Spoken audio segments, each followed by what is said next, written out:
TV पे बैठे लोगों से अपील करती हूँ कि कम से कम अब जो देश के हालात हैं उसमें कम से कम इंसानियत दिखाइए। टीआरपी के लिए कुछ भी करेंगे तुम लोग। कोई पिक्चर का डायलॉग मार रहा है क्या? बॉर्डर पे कोई कंप्यूटर से में लड़ाई चल रही है क्या? शर्म आनी चाहिए तुम लोगों को। जिस माँ का बेटा वहां बॉर्डर पे गया हुआ है, क्या वो माँ के गले से रोटी का एक निवाला उतर रहा है? किसी का बेटा, किसी का भाई, किसी का शौहर जब जा कर के हिंदुस्तान के बॉर्डर पर दुश्मनों से लड़ता है तो ज़रा उसके माँ से जा कर के पूछो कि कितना वो दर्द सहती है, कितना टेंशन में होती है। ज़रा जा कर के उस बीवी से पूछो जिसका शौहर जा कर के बॉर्डर पर मुल्क हिंदुस्तान के लोगों की हिफाजत करता है। ज़रा जा कर के उस बहन से पूछो जिसका भाई मुल्क हिंदुस्तान के बॉर्डर पर जा कर के दुश्मनों से लड़ता है। उसके जहनों में कैसी कैसी ख्याल आते हैं, उसके दिल में कैसे कैसे तकलीफ़ होते हैं। डर रहता है कि किस वक्त ऐसा ना हो कि दुश्मनों के बंदूक से निकली हुई गोली मेरे बेटे के सीने के आर पार उतर जाए। ऐसे खौफ होते हैं, ऐसे टेंशन होते हैं, ऐसे इस तरीके के दिमाग में ख्यालात आते हैं उस माँ को, उस बहन को, उस बीवी को जिसके शौहर जा कर के बॉर्डर पर दुश्मनों से लड़ रहे हैं, जिसके भाई जा कर के बॉर्डर पर दुश्मनों से लड़ रहे हैं, जिसके बेटे जाकर के बॉर्डर पर दुश्मनों से लड़ रहे हैं। लेकिन ये मीडिया इतने हरामखोर मीडिया हैं कि भर दिन भर रात सिर्फ उसकी बुराइयां करते हुए नज़र आ रहे हैं। और ये मीडिया सिर्फ एक दूसरे से लड़वाने की कोशिश कर रही है, दूसरी और कोई काम नहीं है। जो ज़रूरत की चीज़ें हैं उसको छुपाने की कोशिश करते हैं। जिस चीज़ की जानकारी मुल्क हिंदुस्तान के लोगों को होनी चाहिए उस चीज़ को अपने इस चैनल पर नहीं दिखाते हैं। लेकिन जो चीज़ से खुराफात हो, जिस चीज़ से एक दूसरे में लड़ाई हो, जिस चीज़ से एक दूसरे में लोग लड़ पड़े मर जाए, ऐसे चीज़ों को ये आजकल के मीडिया वाले लोगों के नज़र के सामने रखते हैं। अरे बात करते हो, इस मीडिया पर अगर भरोसे किए जाए तो मुल्क हिंदुस्तान में सिर्फ दंगे के अलावा दूसरी और कोई चीज़ हो ही नहीं सकती है। तो इससे मुसलमानों को बचना बेहद ज़्यादा ज़रूरी है। मेरे अहबाब इस वीडियो को देखें, उसके बाद हम लोग बात करने की कोशिश करते हैं। टीवी पे बैठे लोगों से अपील करती हूँ कि कम से कम अब जो देश के हालात हैं उसमें कम से कम इंसानियत दिखाइए।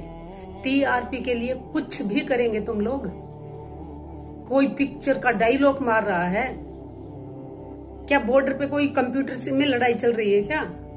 शर्म आनी चाहिए तुम लोगों को। जिस माँ का बेटा वहां बॉर्डर पे गया हुआ है, क्या वो माँ के गले से रोटी का एक निवाला उतर रहा है? रात रात भर जागते हैं, भगवान से प्रेयर करते हैं वो लोग। और तुम टीवी पे अपनी टीआरपी के लिए कितनी बकवास कहे जा रहे हो। तुम सुधरने वाले नहीं हो टीवी वाले। पैसे के लिए कुछ भी करोगे, कुछ भी बोलोगे। लेकिन देशवासियों से अपील करती हूँ, टीवी चैनलों की बातों पे भरोसा ना करें। भारतीय सेनाओं पे हमें पूरा भरोसा है। हमारी भारतीय सेनाएं बहुत मजबूत हैं, बहुत बहादुर हैं। और जब हमारी सेनाओं की तरफ से कोई बयान आता है, सिर्फ और सिर्फ उसी पे भरोसा करें। टीवी चैनलों पे या व्हाट्सएप पे या सोशल मीडिया पे जो बकवास चल रही है उस पे भरोसा ना करें। हमारी भारतीय सेनाएं आतंकवाद को खत्म करने में विश्वास रखती हैं, ना कि किसी आम नागरिक को। जय जवान, जय किसान, जय हिंद। बाबू, आपने इस वीडियो को देख लिया। एक माँ कैसे ख्यालात रखती है अपने बेटे को लेकर के, कैसे सोचती है। लेकिन ये आजकल के मीडिया सिर्फ दंगे फसाद करवाने की कोशिश करती है, दूसरी और कोई बात नहीं। अगर मुसलमान एक छोटी सी गलती कर दे, अभी पूरे सोशल मीडिया पर जितने न्यूज़ वाले चैनल है ना, पूरे चैनल पर सिर्फ 24 घंटे वही दिखाए जाएंगे कि देखो मुसलमान गलत है, देखो मुसलमान गलत है। सिर्फ यही चीज़ हो ही रहा है मुल्क हिंदुस्तान में। सिर्फ यही चीज़ अपने बाप दादाओं की जागीर बना रखा है। जो दिल में आता है वो करता है। कोई न बोलने वाला, न रोकने वाला, न टोकने वाला, बिंदास है, बेफिक्र, न कोई टेंशन, न कोई उलझन, न कोई रोकने वाला है।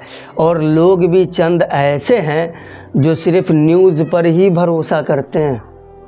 दूसरी और कोई चीज़ ऊपर नहीं, सिर्फ न्यूज़ पर भरोसा करते हैं। तो भाई अगर न्यूज़ पर भरोसा करते हो ना, तो इसी तरीके से दंगे फसाद करते रहो, खुराफात की चीज़ें अपने जहन में बसाते रहो, इसी तरीके से घुट घुट करके मरते रहो। तो मेरे बाबू, इस वीडियो को लेकर के, इस एक माँ के ख्यालात को लेकर के आप कैसी सोच रखते हैं, बराए करम कमेंट में ज़रूर बताएं, और इस वीडियो को जहाँ तक हो सके आप शेयर ज़रूर करें। फिर मिलूँगा इंशाअल्लाह ताला अगली वीडियो में, तब तक के लिए खुदा हाफिज़, शब्बा खैर, अस्सलामु अलैकुम।